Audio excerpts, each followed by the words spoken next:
Hi guys, welcome to Between the Spreadsheets again. I'm Stephen Englander, and today I've got with me James Foggon. James is a business improvement specialist. Yeah, is that how you'd call yourself? That's correct, yes. And you work with companies all over the country to improve their business and enhance profits and increase efficiency. So we're going to have a look at what you do today and how you can help businesses. So should we start off with some of your favourite stories?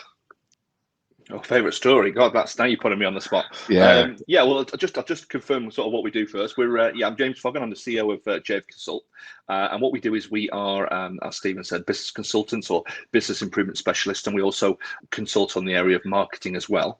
And we help businesses to drive sales, increase their revenue, strengthen their margins, and obviously increase their profitability. And of course, everything else that entails touches on pretty much every business discipline. In terms of my business stories, let me think. Well, I'm working with quite a different range of clients at the moment, and it's always interesting to see the type of different things that they're involved with. Recently, I had an experience with a small company in Bolton that were producing and refurbishing and selling laptops and PCs, and by all accounts a very successful business, doing quite considerable numbers each month, and growing quite rapidly. And my involvement was to go along and have a chat with them and see if I could possibly assist them to try and reduce some of the excuse me, online selling fees that they were suffering through the usual platforms such as Amazon and eBay. And the moral of the story really is that having gone in there and had a look at potentially how successful that business was going to be, and how we could drive it further, almost overnight that business was wiped out purely as a result of the COVID-19 situation, and their sales dried up to next to nothing. What's the solution?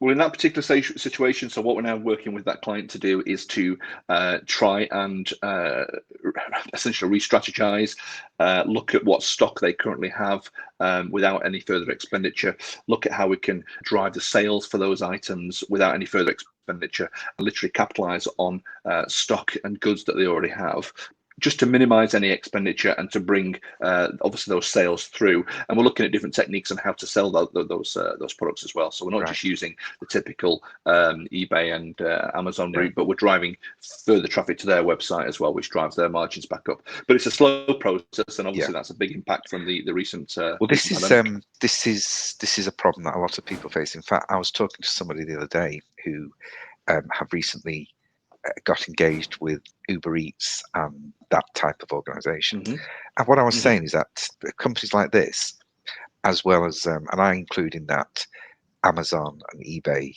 and all these online auction sites, that it seems a good idea and it's a great shortcut into a bigger market.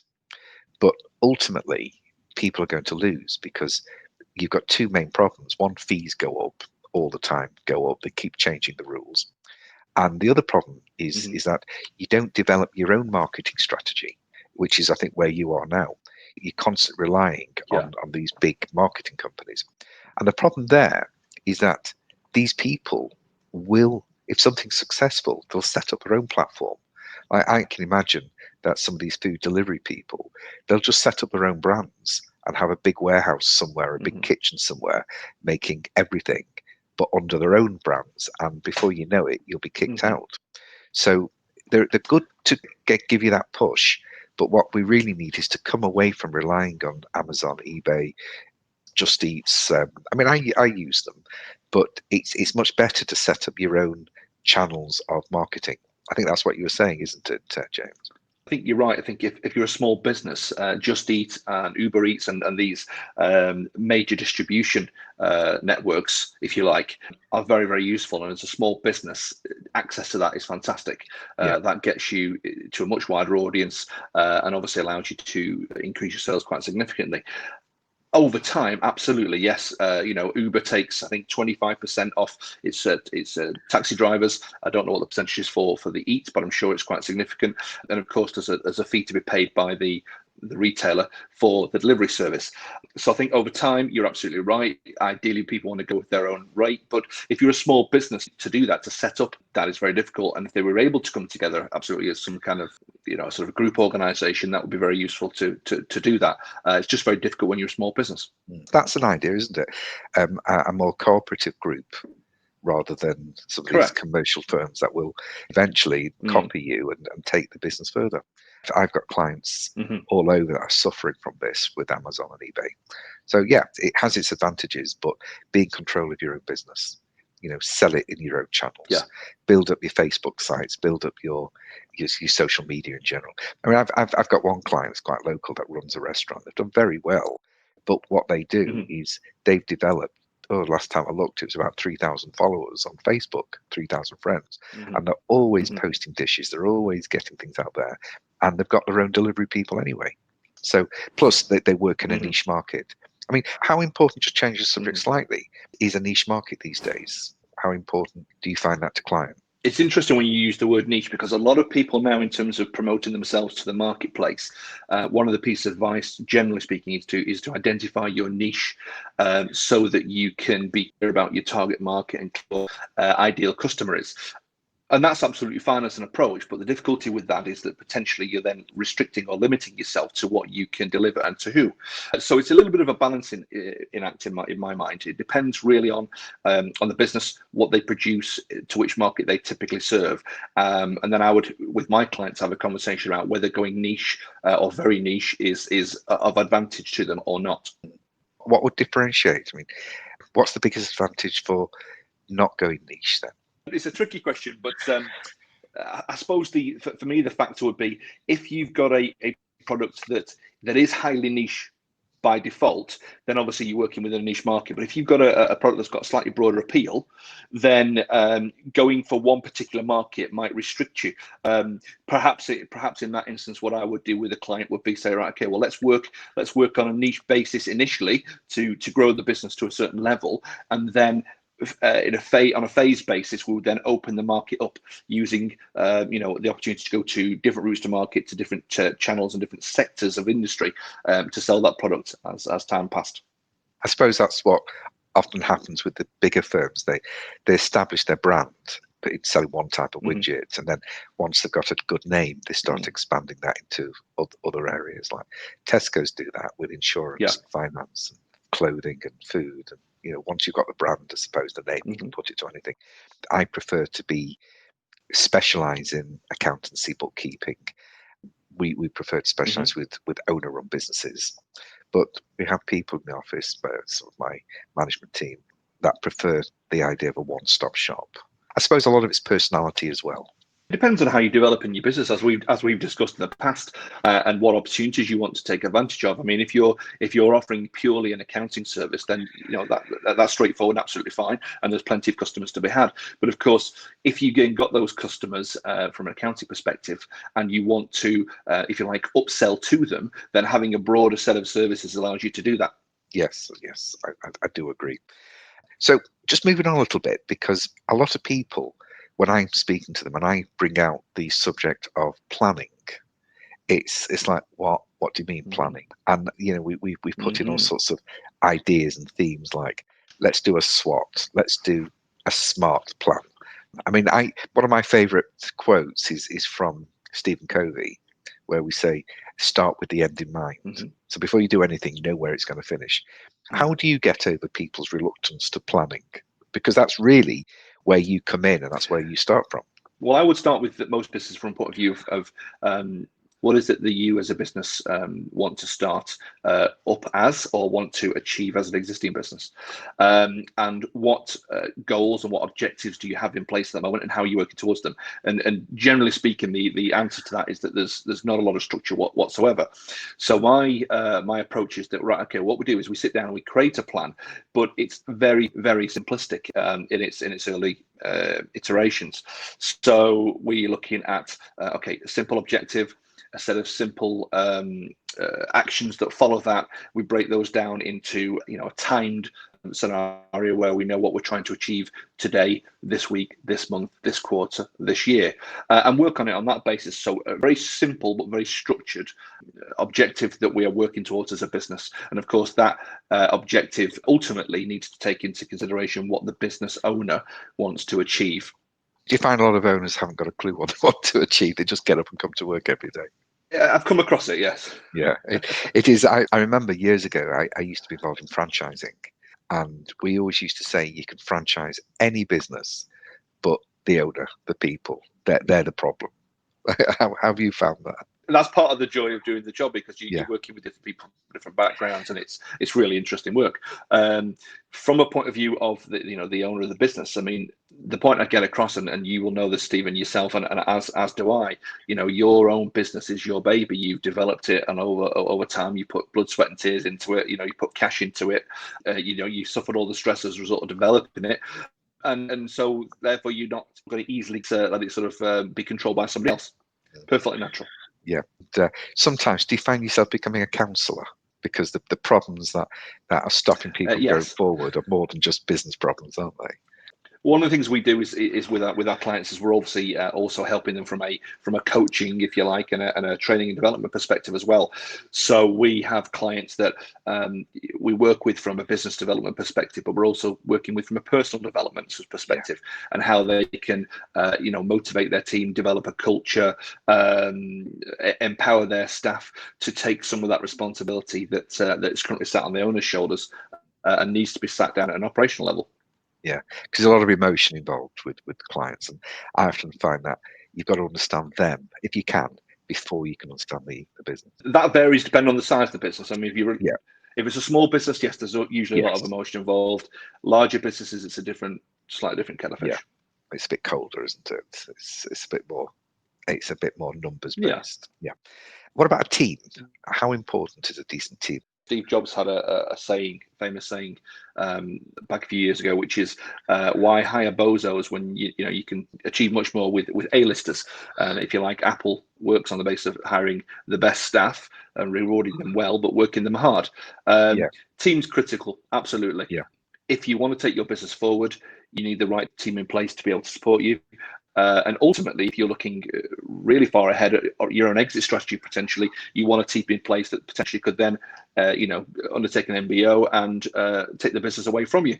If a business, especially a smaller business, is restricted with funds, finding the right team can be very difficult, especially when you're not willing to pay or not able to pay massive wages. There's a number of things, and obviously it depends on the business and its financial plan and where it is in terms of its profitability, etc. And therefore what amount of money it is able to invest in developing the team. But you don't have to go straight out and hire somebody immediately. It may well be that you can develop your business with somebody part-time. It may well be that you can have a strategic alliance with other people that you know that could assist your business. There is always the apprentice route, for example, as well, which at the moment with the recent government funding is significantly more attractive to a lot of small businesses. I think they've changed the rules now, so you can have not just 3 but up to 10 apprentices, and there's quite a significant financial benefit increase to the company who's taken on the apprentices. And of course, they're fully trained by an organisation from a professional perspective, but obviously available at a young age for you to develop them alongside your business and get them, mold them the way you want them to be. You've answered a lot of these questions very fully. So you've obviously got a lot of experience in this area. How did you get started in this game? What made you become a consultant like this? Well, my background is working for one of the sort of UK's largest manufacturers and/or suppliers of service to the commercial cleaning industry. So I've worked for many years in a number of different roles, serving customers such as Asda, Tesco, a lot of the brewery chains that we have in the UK, Bass as it was, Whitbread, Costa Coffee, a lot of high street chains. And basically what we did was we supplied commercial cleaning machines for their use in their stores and provided the service to repair them when there was a problem or a breakdown. So over the many years I was involved in sales and marketing initially. I got involved in operations. I became the service director at one point, was their service director for many years, delivering 24 7-day service into those major customers. After the financial crisis, 2008, I was involved in changing role to become the procurement director for the business. So again, as a director of the company, you kind of need to go wherever you need to go to get the job done. So I took over procurement and got a firm control on all of the spend of the business and drove savings through the company for several years. And then as the environment improved, I moved back into my, if you like, my forte as marketing director, and we were driving some pretty aggressive sales plans, and I was putting in place sales support and obviously driving lead generation for a growing sales team. So having come out of that business post acquisition, having done so many different things in so many different business disciplines, it was almost a natural step for me to start to offer my services as a consultant, helping other businesses that don't have those skills in house to achieve the things they need to achieve in all the areas that they need to achieve them. You speak so well, James. You obviously know your stuff, and I'm sure you've helped lots of small companies on their journey. Have you got a good tip for people? Out of everything that you were going to summarize into one tip, how would you advise people? I think one salient point right now is that a lot of businesses have come through a very difficult time, possibly in terms of actually discontinue operations during the pandemic and are now starting to pick things back up. Most companies have now been open for a short while, but some are still struggling. And I go back to the sort of pandemic, and this terminology of survive and thrive was being used quite a lot. And a lot of companies literally have just been trying to survive. Now, as we come back into the situation, back into the sort of normal work environment, we've got a situation where these businesses are obviously trying to immediately drive sales and revenue, most importantly, back to the levels that they were post the pandemic. And what I would say to is, if there's any companies out there that are struggling to achieve that and they need the support of somebody like myself that can provide you with those skills, and we do that on a very affordable basis, then please reach out and get in touch, because there are people here to help you. The other thing I will say is that whilst we have just come through a very difficult situation, there is the potential for a second and or third wave, which could have a significant impact on the business. And of course, we have this underlying situation of Brexit negotiations, which obviously we haven't heard much about because the pandemic has kind of taken over the news, the media.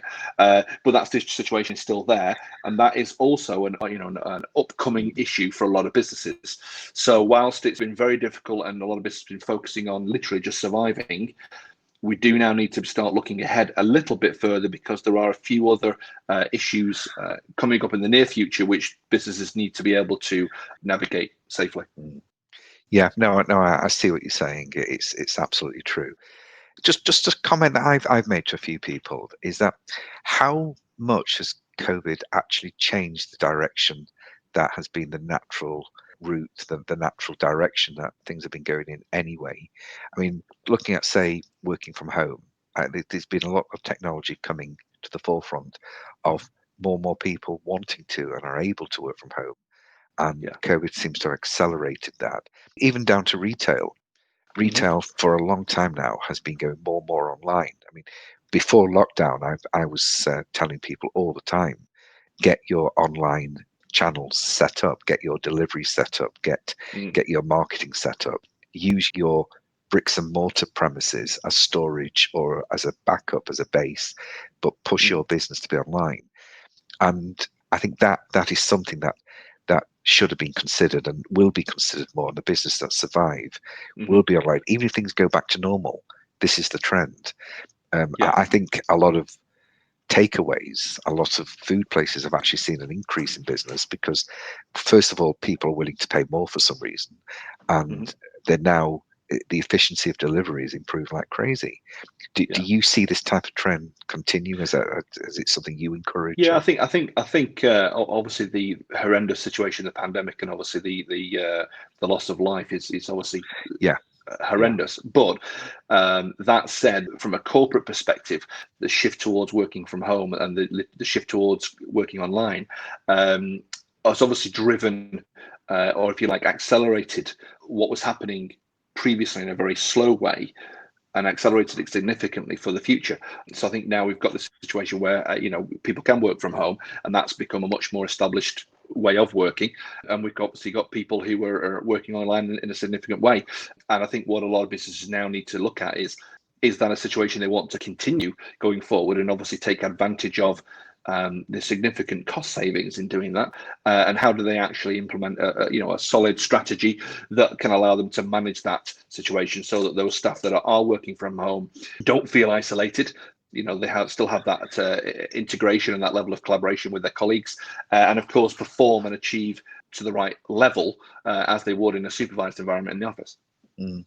So this is definitely the way forward. I think people out there need to get the houses in order. I think they've needed to get the houses in order for a long time now, and I think this is now get your house in order, or we're just not going to survive. And Correct. I think that's what we need to do. And this is people like James, and James in particular, are available to help. I mean, if you can either contact James direct, his number's going to appear on the screen, or you can contact James through me, and I'll pass you on. But I'd like to thank you very much for coming on today's show, James, and I hope to be working with you a lot more and see you as a guest in the future. And lots of luck all the way around. But thank you everybody for joining us. Thank you for having me, and see you soon. Yeah, I didn't actually. Your mum did, but there you go. See you soon.